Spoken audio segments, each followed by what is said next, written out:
thing you need to do is get a large bowl. I've already sorted out all of my ingredients, but as we go through, I'll be talking about amounts. I will also link at Cookie and Kate's profile so you can get the recipe for yourself. So the first thing I'm going to do, in my large bowl, I'm going to add 1/3 cup of olive oil and 2 eggs. That beeping reminds me, preheat your oven to 325. Mine has already been preheated and ready to go.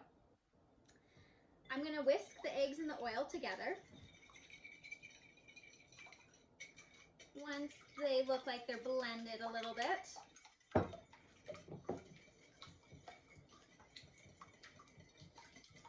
I'm going to whisk in a little bit of maple syrup.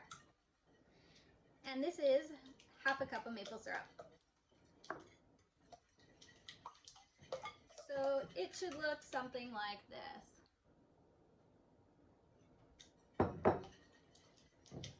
Next, I'm going to be adding in some more wet ingredients, which is going to be 1 teaspoon of vanilla,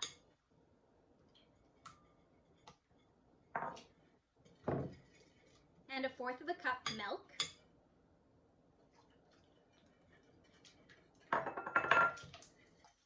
and I'm just going to make sure that that's mixed nice and good prior to putting in the last wet ingredient, which is 1 cup of mashed bananas. Now I've gone ahead and already mashed up my bananas. This was about 3 medium bananas that I mashed up to get the 1 cup. And where did I put that? There we go. Okay. So I'm adding in the bananas and I'm just going to kind of whisk it just a little bit. You still want the bananas to be a little lumpy so that your banana bread has that kind of lumpiness to it. So I've kind of just given it a little bit of a zhuzh. Now what I'm going to do is I'm going to be adding in my 1/2 teaspoon of cinnamon. I'm also going to be adding in my 1 teaspoon of baking soda and my 1/2 teaspoon salt. And we're going to mix those together until they seem like they're blended in with all the other ingredients. Now I'll bring this over so you can see it a little bit better, maybe, if I can get it in the shot. So they're kind of just blending up a little bit. Bananas are still nice and lumpy because I like my banana bread to have a little lump to it because it just adds a little zhuzh and a little flavor.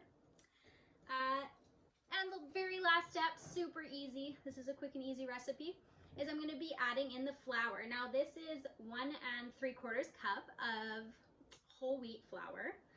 I know that on her recipe, in her recipe, that she says that you can do whole wheat flour, you can do white whole wheat flour, just depends on what you want. I've just chosen to go with the whole wheat flour because I had it in my cupboard.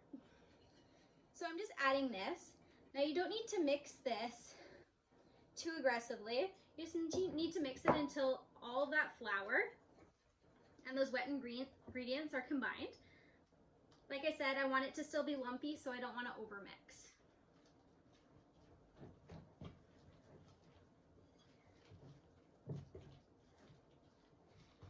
Before I started, I took a bread pan and I coated it with some olive oil, so that way it's non-stick and I can easily get the bread out later. So now I'm going to take this and I'm going to put in my banana bread mix, and I'm going to bring it over here so you can see what it looks like.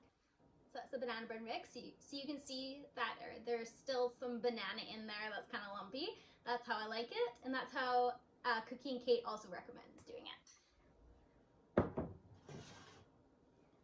So I'm just going to plop all my banana bread in there.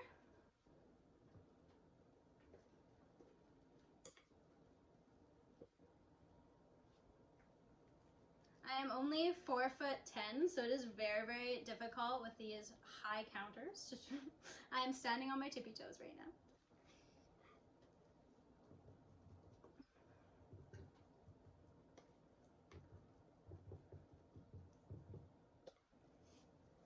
All right, so now that I have it in my pan, this is what it looks like.